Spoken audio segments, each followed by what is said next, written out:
Hello hello student. हम पढ़ा रहे हैं इतिहास। तो इतिहास में हम कवर कर रहे हैं 7th क्लास की NCERT। इससे पहले हमने अध्याय 6 के बारे में डिस्कशन किया था। आज हम नेक्स्ट लेक्चर चर्चा करेंगे अध्याय 7 के बारे में। इसमें हम पढ़ेंगे जनजातियाँ और खानोबदोश और एक जगह बसे हुए लोग कि कौन कौन सी जनजातियाँ भारत में रहती थी और कौन कौन से लोग जो इधर उधर अपना रहकर जो समुदाय बनाकर अपना जीवन यापन करते थे, उसके बारे में हम इस वीडियो में चर्चा करेंगे। जैसे आपने अध्याय 2, 3 और 4 में आपने देखा कि किस प्रकार राज्यों का उत्थान और पतन हुआ। इससे पहले के लेक्चर में हमने देखा था किस तरीके से राज्य उठ रहे थे और दूसरे राज्य उन पर भी आक्रमण कर रहे थे। तो इस तरीके से किसी राज्य का उत्थान हो रहा था और उन्हीं का पतन भी हो रहा था। इस उठक-बैठक के बीच ही कलाओं और दस्तकारियों और उत्पादक गतिविधियों की नई किस्में शहरों और गाँवों में फल-फूल रही थी। तो इसके बीच ही कुछ कलाकारियाँ थीं, कुछ जो कलाएँ थीं, उसके उत्पादन में भी वृद्धि हो रही थी। एक लंबे अंतराल में कई महत्वपूर्ण राजनीतिक, सामाजिक और आर्थिक परिवर्तन हुए, लेकिन सामाजिक परिवर्तन हर जगह एक समान नहीं थे। अलग-अलग जगह हमें परिवर्तन की विषमताओं को देखने में मिलता है, क्योंकि अलग-अलग किस्म के समाज अलग-अलग तरीके से विकसित हुए। ऐसा कैसे और क्यों हुआ, ये समझना महत्वपूर्ण है। हम ये जान सकते हैं कि अलग-अलग जगहों पर अलग-अलग जो है आपके परिवर्तन देखने को हमें मिलते हैं। ये सामने एक चित्र बना हुआ है, ये कुछ जनजातीय लोग हैं। ये जनजातीय लोग क्या कर रहे हैं? नृत्य कर रहे हैं, ठीक है? ये जनजातीय लोग हैं और ये क्या कर रहे हैं? नृत्य कर रहे हैं। ये इमेज में एक आप देख सकते हैं। इस उपमहाद्वीप के बड़े हिस्से में समाज वर्ण के नियमानुसार पहले से ही विभाजित था। ब्राह्मण द्वारा सुझाए गए ये नियम बड़े-बड़े राज्यों के राजाओं द्वारा स्वीकार किए गए थे। इससे ऊंच और नीच तथा अमीर और गरीब के बीच का फासला बढ़ा। दिल्ली के सुल्तानों और मुगलों के काल में श्रेणीबद्ध समाज ज़्यादा जटिल हो गया था।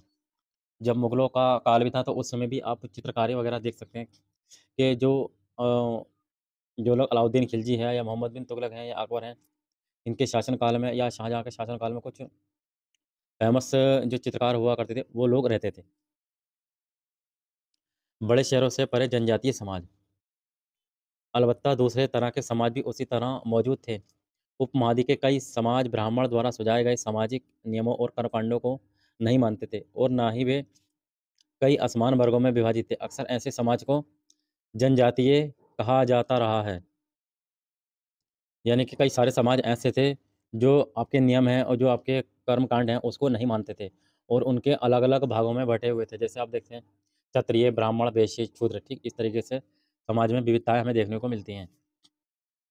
प्रत्येक जनजाति के सदस्य नातेदारी के बंधन से जुड़े होते थे। कई जनजातियाँ खेती से अपना जीविकोपार्जन करती थी। दूसरी जनजातियों के लोग शिकारी, संग्राहक या पशुपालक थे।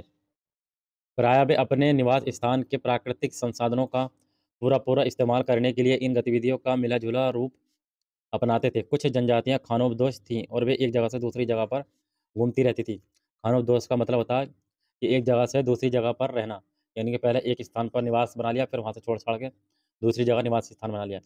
खानाबदोश का मतलब एक ऐसे भी हम कह सकते हैं, जैसे आपने जो पाषाण युग पढ़ा था, कि उस समय व्यक्ति था क्या था, घुमक्कड़ प्रकार का था। जैसे मान लिया एक जंगल में यहाँ रहता रहा, जंगल में रहता रहा तो यहाँ पर क्या आस-पास के फल-फूल वगैरह और पक्षियों का, पशु का शिकार करता रहा। जब ये व्यवस्था समाप्त हो गई, यानी कि जो फल-फूल थे उनको खाता रहा, एक टाइम पे वो समाप्त हो जाते हैं, तो फिर वे दूसरी जगह जाकर अपना निवास स्थान बना लेता। तो वहाँ पर भी इस प्रकार की व्यवस्था को अपनाता है। तो उसको बोलते हैं खानाबदोश, यानी कि जगह-जगह बदलना। जनजातीय समूह संयुक्त रूप से भूमि और चारागाहों पर नियंत्रण रखते थे। अपने खुद के बनाए नियमों के आधार पर परिवारों के बीच इनका बँटवारा करते थे, जनजातीय लोग।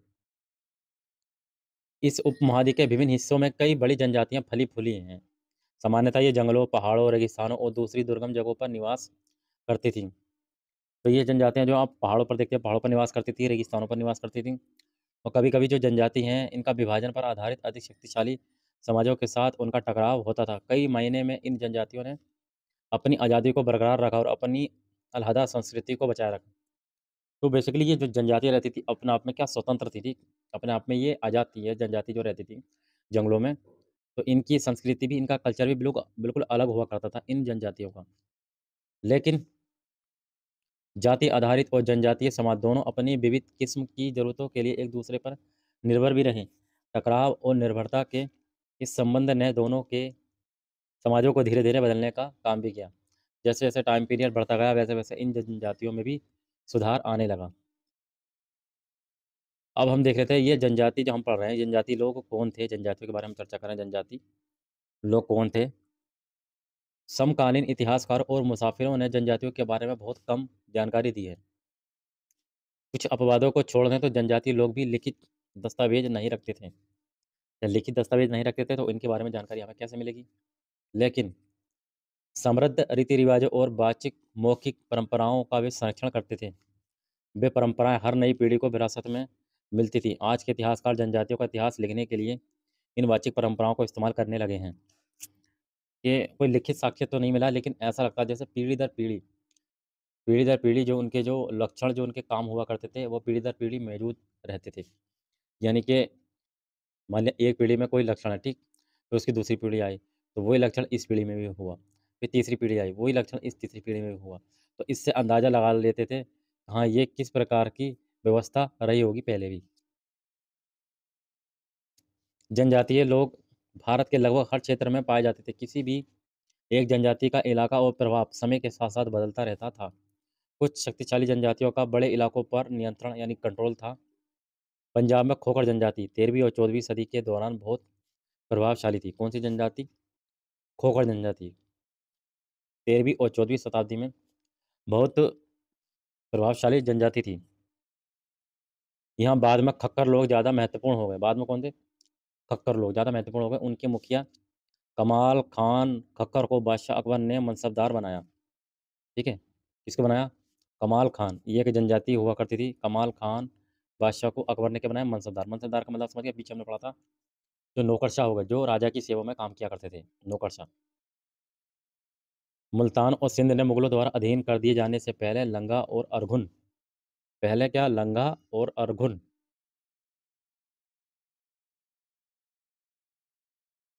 लोगों का प्रभुत्व अत्यंत विस्तृत क्षेत्र पर था। उत्तर पश्चिम में एक और विशाल एवं शक्तिशाली जनजाति थी, बलोच। ये लोग अलग अलग मुखिया वाले कई छोटे छोटे कुलों में बटे हुए थे। पश्चिमी हिमालय में गड्डी गडरियों की जनजाति रहती थी। गड्डी गडरियों की जनजाति कहाँ पर रहती थी? पश्चिमी हिमालय में, ठीक। और उत्तर पश्चिम में कौन सी जनजाति थी आपकी? बलोच। उत्तर पश्चिम, जैसे आपका ये वाला उत्तर हो गया और ये वाला पश्चिम, इस तरीके से जनजाति रहती थी। पश्चिमी हिमालय की बात करें तो पश्चिमी हिमालय की बात करें तो वहाँ पर कौन सी गड्डी जनजाति रहती थी। उत्तर पूर्वी भाग पर नागा, अहोम और कई दूसरी जनजाति भी पूरी तरह प्रभुत्व थी। उत्तर पूर्वी की बात करें, या आपका उत्तर एरिया हो गया, आपका पूर्वी एरिया हो गया। यहाँ पर कौन सी जनजाति थी? अहोम, जो बेसिकली असम के क्षेत्र में निवास करती थी, अहोम जनजाति। मौजूदा बिहार और झारखंड के कई इलाकों में 12वीं सदी तक चेर सरदारशाहियों का उदय हो चुका था। बादशाह अकबर के प्रसिद्ध सेनापति राजा मान सिंह ने 1591 में चेर लोगों पर हमला कर दिया और उन्हें परास्त किया। उन्हें लूटकर अच्छा खासा माल इकट्ठा किया गया, लेकिन वे पूरी तरह अधीन नहीं बनाए गए। औरंगजेब के समय में मुगल सेनाओं ने लोगों के कई किलों पर कब्जा किया और इस जनजाति को अपना अधीनस्थ बना लिया।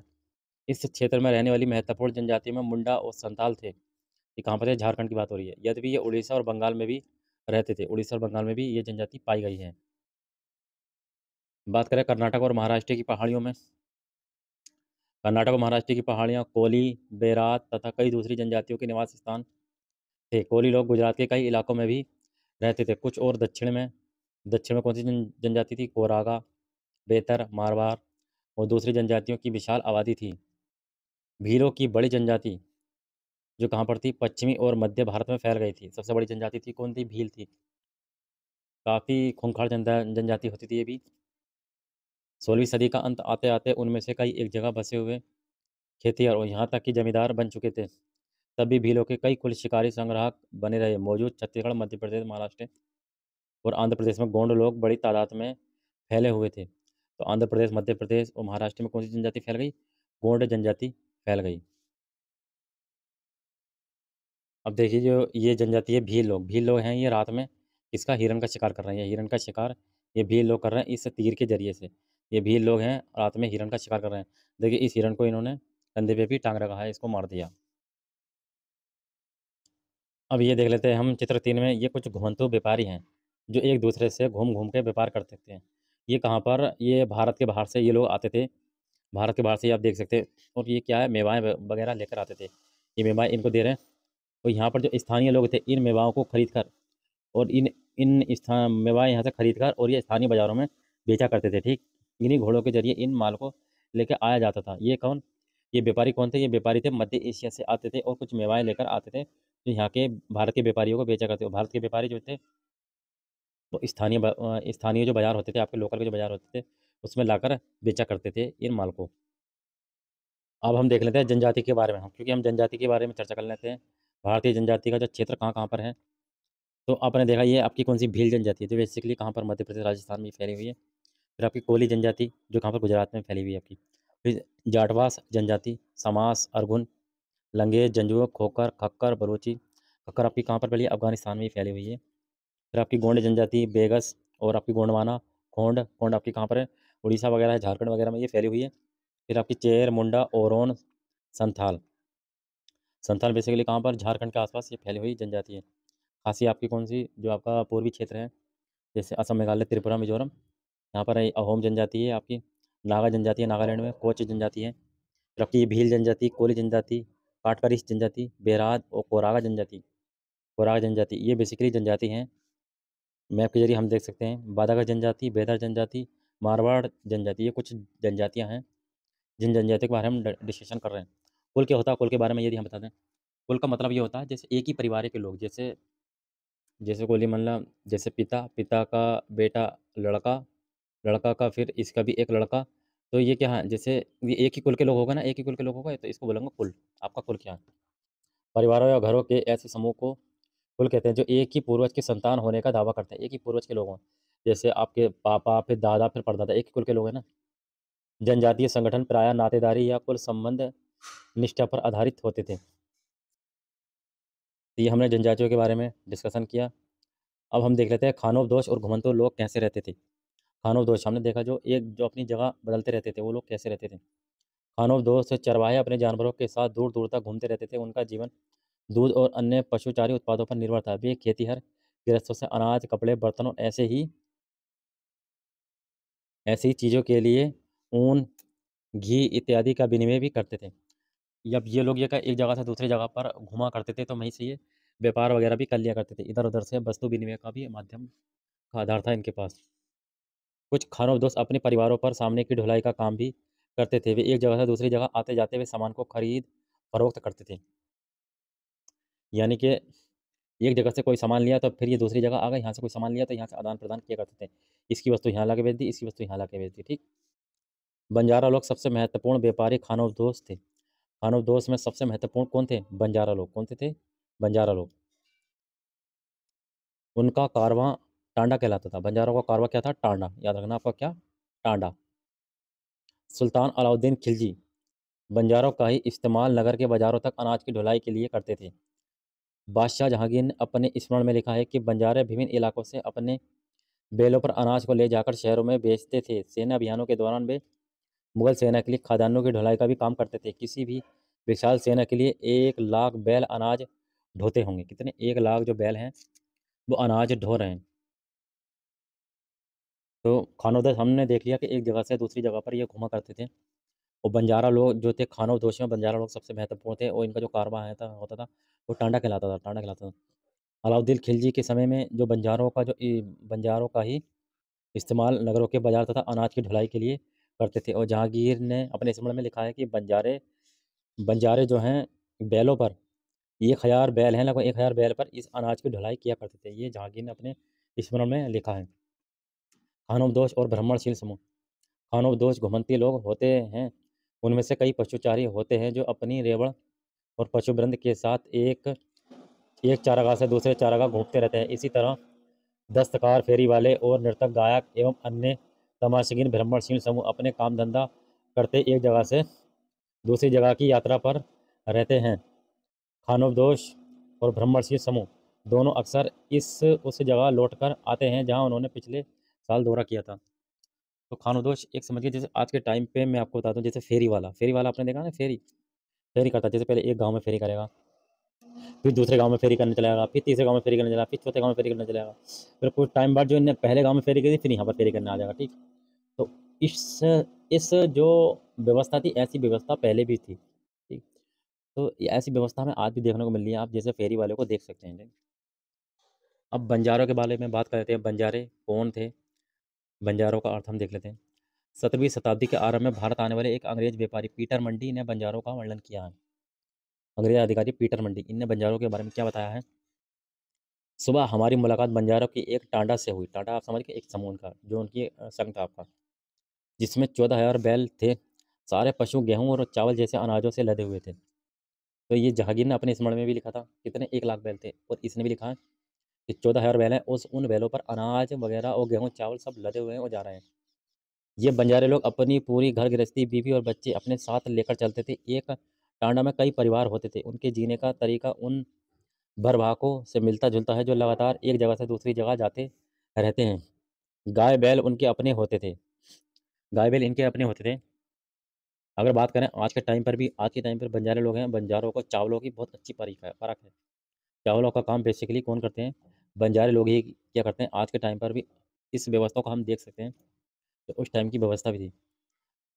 ठीक, ये हो गया। अब इसके बाद जो है, उनके जीने का तरीका उन भरवाकों से मिलता जुलता था जो लगातार एक जगह से दूसरी जगह जाते रहते थे। गाय बैल उनके अपने होते थे। कई बार वे सौदागरों के द्वारा भाड़े पर नियुक्त किए जाते थे, लेकिन ज़्यादातर वे खुद सौदागर होते थे। अनाज जहाँ सस्ता उपलब्ध है वहाँ से वे खरीदते थे और उस जगह से ले जाते थे जहाँ वे महंगा है। यानी कि जहाँ अनाज सस्ता बिक रहा है वहाँ से खरीद के, और सस्ता अनाज खरीद के जहाँ पर महंगा बिकता है वहाँ पर ही अनाज को बेचा करते थे। वहाँ से वे फिर ऐसी चीज़ें लाद लेते थे जो किसी और जगह मुनाफे के साथ बेची जा सकती हैं। टांडा में 6 से 700 तक लोग हो सकते हैं। वे एक दिन में 6 या 7 मील से ज़्यादा सफ़र नहीं करते। यहाँ तक कि ठंडे मौसम में भी अपने गाय बैलों पर से सामान उतारने के बाद वे उन्हें चरने के लिए खुला छोड़ देते हैं, क्योंकि यहाँ ज़मीन पर्याप्त है और उन्हें रुकने वाला कोई नहीं है। तो जो गाय बैल होते थे उनसे जब वो सामान उतार कर उनको खुला छोड़ देते थे, और पूरे जंगल के जंगल होते थे खाली, कि आराम से चुग ले, क्योंकि उनको चुराने वाला भी नहीं होता था उस टाइम के पीरियड में। तो आज के टाइम पीरियड में हम देख सकते हैं कि किस तरीके से भिन्न था, दोनों में क्या असमानताएँ हमें देखने को मिलती हैं। ये एक चित्र बना हुआ है किसका? कांस्य मगरमच्छ, पुट्टिका कोण जनजाति उड़ीसा। ये कांसे का बना हुआ मगरमच्छ है, जो कहाँ पर प्राप्त हुआ है? कोण जनजाति ने उड़ीसा में इसको प्राप्त किया है।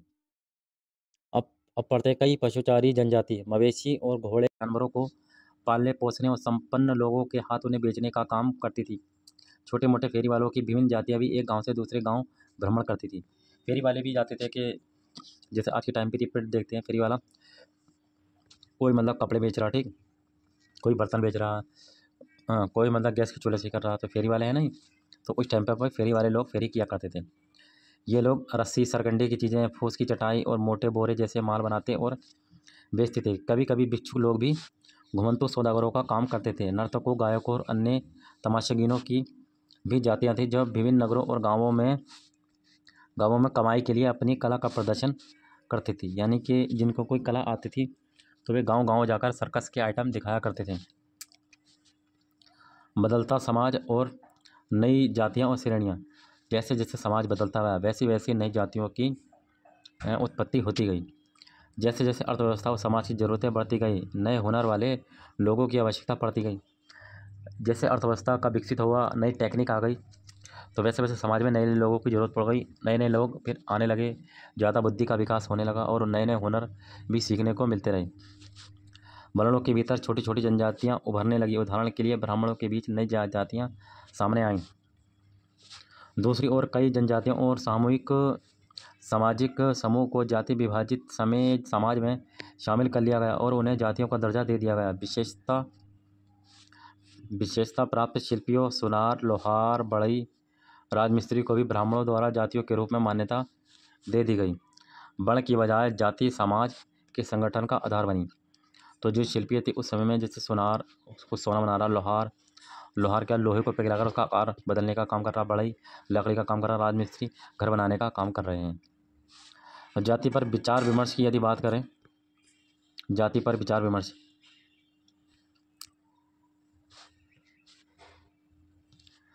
वर्तमान तमिलनाडु के तिरुचिरापल्ली ताल्लुक में स्थित उय्याकोंडन उदययार के 12वीं शताब्दी के अभिलेख में ब्राह्मणों की एक सभा के विचार विमर्श का वर्णन मिलता है हमें। इसमें क्या लिखा? वे रथकारों, रथकारों का मतलब होता है शाब्दिक रथ बनाने वाला, की सामाजिक स्थिति पर विचार विमर्श कर रहे थे। उन्होंने इस जाति के कामकाज तय किए जिनमें वास्तुकला, रथों और गाड़ियों का निर्माण, मंदिरों द्वारा बनाना, मूर्तियां स्थापित करना, बलि के लिए लकड़ी से बने साज सामान तैयार करना, मंडप बनाना और राजा के लिए जेवर बनाना आदि शामिल थे। यानी कि कुछ लोग होते थे, इन्होंने बताया कि कुछ जातियाँ ऐसी होती थी जो वास्तुकला में प्रचुर और महान उपलब्धि हासिल थी। ये रथ बनाया करते थे, गाड़ी बनाया करते थे और लकड़ी से तरह तरह के सामान बनाया करते थे, जैसे बेड हो गया, सोफ़ा हो गया, उस तरीके की चीज़ें बनाया करते थे। और राजा के लिए मंडप भी और जेवर भी बनाया करते थे ये लोग। बात करें 11वीं और 12वीं सदी तक आते आते क्षत्रियों के बीच नए राजपूत गोत्रों की ताकत में काफ़ी इजाफा हुआ। वे हूण, चंदेल, चालुक्य और कुछ दूसरी वंश परंपराओं से आते थे। इनमें से कुछ पहले जनजातियों में आते थे और बाद में कई कुल राजपूत मान लिए गए। धीरे धीरे उन्होंने पुराने शासकों की जगह ले ली। विशेषतः कृषि वाले क्षेत्रों में यहाँ कई तरह के परिवर्तन हो रहे थे और शासकों ने शक्तिशाली राज्यों के निर्माण में अपनी संपदा का इस्तेमाल किया। शासकों के रूप में राजपूत गोत्रों के उदय के उदाहरण का जनजातीय लोगों ने अनुसरण किया। धीरे धीरे ब्राह्मण के समर्थन से कई जनजातियाँ व्यवस्था का हिस्सा बन गई, लेकिन केवल प्रमुख जनजाति परिवार ही शासक वर्ग में शामिल हो पाए। उनकी बहुसंख्यक आबादी समाज की छोटी जातियों में ही जगह बना पाई। दूसरी तरफ पंजाब, सिंध और उत्तर पश्चिमी सरहद की प्रभुशाली जनजाति ने काफ़ी पहले इस्तेमाल को अपना लिया। वे जाति व्यवस्था को नकारते रहे। पंजाब का सनातनी हिंदू धर्म के द्वारा प्रस्तावित गैर बराबरी वाली सामाजिक व्यवस्था इस इलाके में बड़े पैमाने पर स्वीकार नहीं की गई। राज्यों की उत्पत्ति जनजातीय लोगों के बीच हुए सामाजिक बदलाव से गहराई से संबंधित है। हमारे इतिहास के इस महत्वपूर्ण हिस्से के दो उदाहरण हमारे उल्लिखित हैं। नज़दीक से हम देखते हैं गोंड जनजाति के बारे में। हम यदि पढ़ें गोंड जनजाति के बारे में, इससे पहले हम ये देख लेते हैं, आपको मैं चित्र दिखाता हूँ। ये चित्र 5 है और गोंड जनजाति की एक महिला है। ये कौन सी? गोंड जनजाति की एक महिला है, ये आप देख लेते हैं। स्थानांतरित कृषि के बारे में यदि बात करें, किसी वन प्रांत के पेड़ों और झाड़ियों को पहले काटा और जलाया जाता था, ठीक, उसी राख में ही फसल बो दी जाती थी। जब ये ज़मीन अपनी उर्वरता खो देती थी तब ज़मीन का दूसरा टुकड़ा साफ किया जाता था और इसी तरह से फसल उगाई जाती थी। बात समझ में आ गई आपके? स्थानांतरित कृषि का मतलब यह हो गया, पहले एक जगह हमने खेतीबाड़ी की, यहाँ से खेतीबाड़ी करने के बाद उसको फिर बाद में यहाँ से जला दिया, राख इकट्ठी हुई, फिर यहाँ से अलग हट के दूसरी ज़मीन पर खेतीबाड़ी की, जब तक इसकी उर्वरता बन जाती थी, फिर यहाँ पर खेतीबाड़ी करते थे। इसी तरीके से स्थानांतरित कृषि का चलन हमें देखने को मिलता है। अब हम देख लेते हैं गोंड जनजाति के बारे में। गोंड लोग गोंडवाना नामक विशाल वन प्रदेश में रहते थे। वे स्थानांतरित कृषि अर्थात जगह बदल बदल कर खेती करते थे। कौन लोग? गोंड लोग स्थानांतरित कृषि का महत्वपूर्ण प्रयोग करते थे। विशाल गोंड जनजाति कई छोटे छोटे कुलों में भी बटी हुई थी। प्रत्येक कुल का अपना राजा या राय होता था। जिस समय दिल्ली के सुल्तानों की ताकत घट रही थी, उसी समय कुछ बड़े बड़े गोंड राज्य छोटे गोंड सरदारों पर हावी होने लगे थे।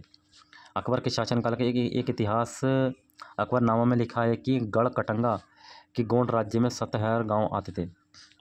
किसमें? अकबरनामा में लिखा है गढ़ कटंगा। कौन? गढ़ कटंगा के उसमें गोंड में कितने? 70,000 गाँव आते थे। इन राज्यों की प्रशासनिक व्यवस्था केंद्रीकृत हो रही थी। राज्य गढ़ों में विभाजित थे। हर गढ़ किसी खास गोंड के कुल के नियंत्रण में था। ये पुनः 84 गांवों की इकाइयों में विभाजित होते थे, जिन्हें 84 गांव कहा जाता था। 84 का उप विभाजन बरहोतों में होता था, जो 12-12 गाँवों को मिलाकर बनते थे। तो जो 84 जो गाँव होते थे उनका भी उप विभाजन होता था, किसे? बरहोतों में होता था और उसमें 12-12 गाँव शामिल होते थे। बड़े राज्यों के उदय ने गोंड समाज के चरित्र को बदल डाला। उनका मूलतः बराबरी वाला समाज धीरे धीरे असमान सामाजिक वर्गों में विभाजित हो गया। ब्राह्मण लोगों ने गोंड राजाओं से अनुदान में भूमि प्राप्त की और अधिक प्रभावशाली बन गए। गोंड सरदार को अब राजपूतों के रूप में मान्यता प्राप्त करने की चाहत हुई। इसीलिए गढ़कटंगा के गोंड राजा अमन दास ने संग्राम शाह की उपाधि धारण की। गढ़कटंगा के गोंड राजा था अमन दास ने संग्राम शाह की उपाधि धारण कर दी और उसका पुत्र था जिसका नाम था दलपत। महुआ के चंदेल राजपूत राजा सालबाहन की पुत्री राजकुमारी दुर्गावती से इसने क्या कर लिया? विवाह कर लिया। दलपत की मृत्यु कम उम्र में ही हो गई थी। दलपत की मृत्यु कम उम्र में ही हो गई थी। रानी दुर्गावती बहुत योग्य थी और उसने अपने 5 साल के पुत्र वीर नारायण के नाम पर शासन करने की कमान संभाली। उस समय राज्य और अधिक विस्तार हुआ। 1565 ईस्वी में आसिफ खान के नेतृत्व में मुगल सेनाओं ने गढ़कटंगा पर हमला किया। रानी दुर्गावती ने इसका जमकर सामना किया, किंतु उसकी हार हुई।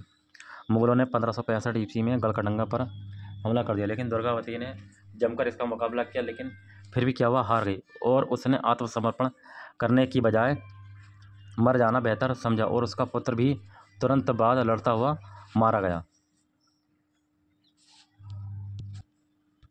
एक चित्र 6 में एक नक्काशीदार दरवाज़ा है जो गोंड जनजाति का है। बस्तर मध्य प्रदेश से प्राप्त हुआ है। तो ये दरवाज़ा है इस तरीके से।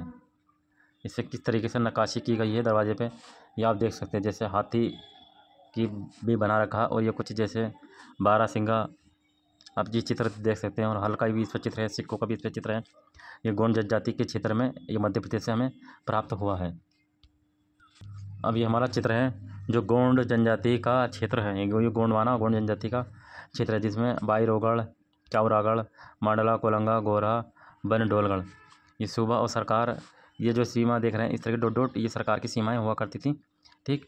और ये जो इस तरीके से लाइन की देख रहे हैं, ये आपका क्या सूबा हुआ करता था। अब बात करते हैं गढ़कटंगा। गढ़कटंडा एक समृद्ध राज्य था। इसने हाथियों को पकड़ने और दूसरे राज्यों में उनका निर्यात करने के व्यापार में खासा धन कमाया। जब मुगलों ने गोंडों को हराया तो उन्होंने लूट में बेशकीमती सिक्के और हाथी बहुत मात्रा में हथिया लिए। किन्होंने? मुगलों ने। उन्होंने राज्य का एक भाग अपने कब्जे में ले लिया और शेष वीर नारायण के चाचा चंद्र शाह को दे दिया। गढ़कटंगा के पतन के बावजूद गोंड राज्य कुछ समय तक चलता रहा, लेकिन वे काफ़ी कमज़ोर हो गए थे और बाद में अधिक शक्तिशाली बुंदेलों और मराठों के खिलाफ उनके संघर्ष असफल रहे। चर्चा करें कि मुगल लोग गोंड प्रदेश पर कब्जा क्यों करना चाहते थे। शायद इसलिए करना चाहता हूँ कि वहाँ पर कुछ धन दौलत मिल जाए प्राप्त करने को। अब अहोम जनजाति के बारे में हम करते हैं। अहोम यानी कि असम की जनजाति है। बेसिकली ये उत्तर पूर्वी क्षेत्र पर पाई जाती है। कहाँ पर? उत्तर पूर्वी क्षेत्र पर ये पाई जाती है। ये ब्रह्मपुत्र घाटी के आसपास इस जनजाति को हम देखते हैं। अहोम लोग मौजूदा म्यांमार से आकर 13वीं सदी में ब्रह्मपुत्र घाटी में आकर बसे। ये लोग, उन्होंने भूस्वामी लोगों की पुरानी राजनीतिक व्यवस्था का दमन करके नए राज्य की स्थापना की। 16वीं सदी के दौरान उन्होंने चुटियों 1523 और कोच हाजों 1581 के राज्यों को अपने राज्य में मिला लिया। किसको? चुटियों और कोच हाजों को अपने राज्यों में इन्होंने मिला लिया। उन्होंने कई अन्य जातियों को भी अपने अधीन कर लिया। अहोम ने एक बड़ा राज्य बनाया और इसके लिए उन्होंने 1530 के दशक में ही इतने वर्षों पहले आग्नेय अस्त्रों का इस्तेमाल किया। 1660 तक आते आते वे उच्च स्तरीय बारूद और तोपों का निर्माण करने में सक्षम हो गए। कौन? अहोम के लोग। लेकिन अहोम लोगों को दक्षिण पश्चिम से कई आक्रमण का सामना करना पड़ा। 1662 में मीर जुमला के नेतृत्व में मुगलों ने अहोम राज्य पर हमला किया। बहादुरी से सामना करने के बावजूद अहोम लोगों की पराजय हुई, लेकिन उस क्षेत्र पर मुगलों का प्रत्यक्ष नियंत्रण ज़्यादा समय तक नहीं बना रहा। मुगलों ने 1662, जिस व्यक्ति का नाम था मीर जुमला ने असम पर आक्रमण किया, लेकिन जो असम के लोग थे उन्होंने काफ़ी बहादुरी से उनका मुकाबला किया, लेकिन फिर भी हार गए असम के लोग। लेकिन ज़्यादा टाइम तक मुगलों का इस पर शासन नहीं बना रहा। मानचित्र इसमें पूर्वी भारत की जनजातियों के बारे में हम देख लेते हैं। ये पूर्वी भारत की जनजातियां हैं, जैसे कोच जनजाति, गारो, खासी, जयंतियाँ, डाफलास, मीरिस, चुटिया, नागा जनजाति और काचारिस जनजाति। यह का म्यांमार है, ये आपका बांग्लादेश रहा, ये नेपाल, भूटान और ये आपका अरुणाचल प्रदेश लगा हुआ है। असम राज्य बेगार पर निर्भर था। राज्य के लिए जिन लोगों से जबरन काम लिया जाता था वे पाइक कहलाते थे। पाइक मतलब होता है कि ज़बरदस्ती काम करवाना, ठीक। अहोम राज्य में एक जनगणना की गई। प्रत्येक गांव अपनी बारी आने पर निश्चित संख्या में पाइक के भेजने होते थे। पाइक मतलब हो गया, पाइक का मतलब हो गया कि काम कराना ज़बरदस्ती। इसके लिए जनगणना के बाद सघन आबादी वाले इलाकों से कम आबादी वाले इलाकों में लोगों को, जो इसके लिए क्या, सघन आबादी, जहाँ आबादी ज़्यादा है और जो कम आबादी वाले लोगों को स्थानांतरित किया गया, ठीक, स्थानांतरित किया गया। इस प्रकार जहाँ आबादी ज़्यादा है वहाँ से लोगों को कम आबादी में भेज दिया गया। इस प्रकार अहोम कुल टूट गया। 17वीं शताब्दी का पूर्वार्ध पूरा होते होते प्रशासन खासा केंद्रीकृत हो चुका था। लगभग सभी वयस्क पुरुष युद्ध के दौरान सेना में अपनी सेवाएं प्रदान करते थे। दूसरे समय में वे बांध, सिंचाई व्यवस्था इत्यादि के निर्माण या अन्य सार्वजनिक कार्यों में जुटे रहते थे। अहोम के लोग चावल की खेती के नए तरीके भी अमल में लाए। असोम के लोग ने चावल की खेती के नए तरीके भी अपनाए। ये आप चित्र 7 में देख सकते हैं। कान के आभूषण। कबोई नागा जनजाति मणिपुर के द्वारा ये कान में आभूषण पहना जाता था। अहोम समाज कुलों में विभाजित था, जिन्हें खेल कहा जाता था। खेल का मतलब क्या होता है? समाज कई भागों में बटा होना। ठीक। वहाँ दस्तकारों की बहुत कम जातियाँ थी, इसीलिए अहोम क्षेत्र में दस्तकार निकटवर्ती क्षेत्रों से आए थे। एक खेल के नियंत्रण में प्रायः कई गांव होते थे। किसानों को अपने गांव समुदाय के द्वारा जमीन दी जाती थी। समुदाय की सहमति के बगैर राजा तक इसे वापस नहीं ले सकता था। यानी कि अगर राजा इस ज़मीन को लेना चाहे तो वो जब तक गांव के जो समुदाय हैं वो जब तक इजाज़त नहीं देंगे, जब तक वो राजा उस ज़मीन पर कब्जा नहीं कर सकता था। ऐसी व्यवस्था हमें असम में देखने को मिलती है। शुरुआत में अहोम लोग अपने जनजातीय देवताओं की उपासना करते थे, यानी कि जो जनजातीय जो देवता उनकी पूजा किया करते थे ये लोग। लेकिन 17वीं शताब्दी के पूर्वार्ध में ब्राह्मणों के प्रभाव में बढ़ोतरी हुई। मंदिरों और ब्राह्मणों को राजा के द्वारा भूमि अनुदान में दी गई। शिव सिंह 1714 से लेकर 1744 के काल में हिंदू धर्म वहाँ का प्रधान धर्म बन गया। लेकिन अहोम राजाओं ने हिंदू धर्म को अपनाने के बाद अपनी पारंपरिक आस्थाओं को पूरी तरह से नहीं छोड़ा। इन्होंने हिंदू धर्म को तो अपनाया, लेकिन अपनी जो उनकी खुद की जो परंपरा थी उसको इन्होंने नहीं छोड़ा। अपनी जो इनकी जो संस्कृति थी, जो इनका कल्चर था, उसको इन्होंने नहीं छोड़ा। अहोम समाज एक अत्यंत परिष्कृत समाज था। कवियों और विद्वानों को अनुदान में जमीन दी जाती थी। नाट्य कर्म को प्रोत्साहन दिया जाता था। संस्कृत की महत्वपूर्ण कृतियाँ तथा स्थानीय भाषा में अनुवाद किया गया। बुरंजी नामक ऐतिहासिक कृतियों को पहले अहोम भाषा में और फिर असमिया में लिखा गया। किसे? कौन सी? बुरंजी। बुरंजी नामक पत्रिका को पहले असम की भाषा में लिखा गया। और निष्कर्ष क्या निकलता है? ऐसे हम निष्कर्ष के बारे में हम चर्चा कर लेते हैं।